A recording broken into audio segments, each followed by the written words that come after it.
This episode of Techno Buffalo is brought to you by Audible. Hi Internet, I'm John Rettinger and welcome back to another episode of Ask the Buffalo. This is the show where you can ask me any question you've got from the wide world of technology. Don't know what phone to get, can't make sense of all those rumors, not sure how to get internet in every nook and cranny of your house. This is the show you can ask.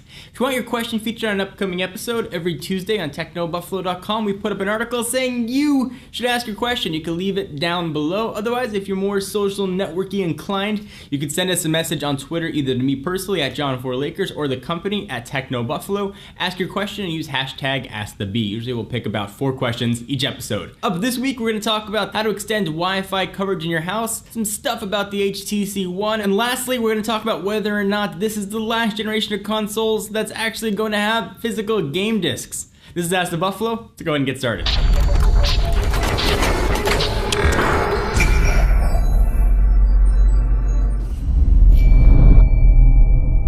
First question comes from user at the sock. I think that's how you pronounce it. At John4Lakers. Hey John, do you think the iPhone 5S will have a 1080p screen or better? I think for sure we are going to see a 1080p screen, or Retina Display 2, or Super Retina S, Extra Retina Display, Awesomeness, Retina Square, whatever they decide to call it. I do think we are going to see the resolution upped in the next generation iPhone. Not saying the screen is bad on the iPhone, but just to say spec for spec, look what we've got. It's sort of become a marketing gimmick. 1080p is definitely going to be the way they're going to have to go. We see it in the HTC One, the Droid DNA. It's becoming commonplace now. So if Apple wants to keep their market share, they're going to have to up that screen. I've been testing the HTC One for a while and I absolutely love it. I have fallen in love with the screen and it's absolutely awesome. So I can't wait to see what Apple can do with 1080p. User iTronics, who asks, hey John, do you have any idea on how I can extend my Wi-Fi coverage in my house? Well, I can tell you what I do.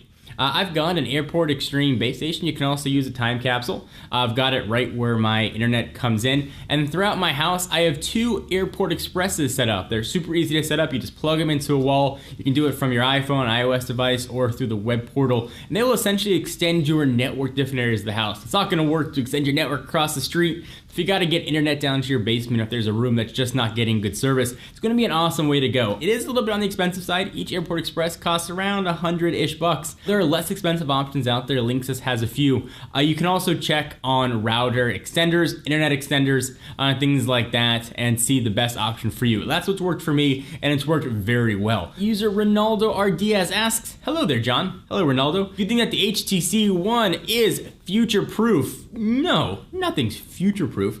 Do I think it's 2-year proof? Yes, at least as close as a phone can be. This thing has 802.11 A, B, G, and an AC. Something that is not even close to commonplace. In fact, I can't even test 802.11 AC because I don't have anything that runs on it. It's got 2 gigs of RAM. It's got a really fast quad-core processor. Don't get caught up on the number of cores because most of the applications out there, they don't even take advantage of quad-core yet. They don't even think about how 8 core is gonna perform. I'll tell you this, if I was gonna sign a 2-year contract right now, I would have no reservations at all about signing my name on the dotted line for an HTC One. So hopefully that helps answer your question. User Mike Piccolon asks, do you think optical discs are dead after the PS4, Xbox 720, or whatever they decide to call it? Seeing as games are too large for most internet plans and flash storage is really cheap, can we expect to have games shipped on USB keys? Well, the cheapness of flash storage is definitely up for debate if you ever tried to buy an external flash drive, or if you want to put a solid state drive into your computer. Certainly it can be less than affordable, but thumb drive prices are certainly coming down. I do think this is going to be the last generation of console that we're going to see physical game discs. If you look at most games somewhere in the, at least last generation, 7 gigabytes, that's a little too much to be able to download it over the air, at least for most people. It can be condensed and it can be expanded when it gets on the console, but let's say we're looking at 10 gigabytes just to sort of make a round number. That's going to hit not only a lot of data caps, it's certainly going to take a long time to download, but the lifespan of consoles, we're looking at about 10 years for each console. So now at 10 years, the proliferation of internet speed should be much, much, much quicker. The idea of games shipping on thumb drives, though, is kind of interesting. Certainly there's a lot of piracy issues that have to be developed. I don't think we're gonna see that sort of middle ground really ever become mainstream. What I do think, though, is that we are going to see games go strictly online, perhaps even streamed. If you've got fast internet speeds, streaming games could be pretty cool. So that was a long answer to saying yes, I think this is the last generation we're going to see physical discs, which should also be telling about what the future of Blu-ray might eventually be. So let me take a minute to thank our friends and sponsors at Audible.com. They are the leading provider of downloadable digital audiobooks and spoken word entertainment.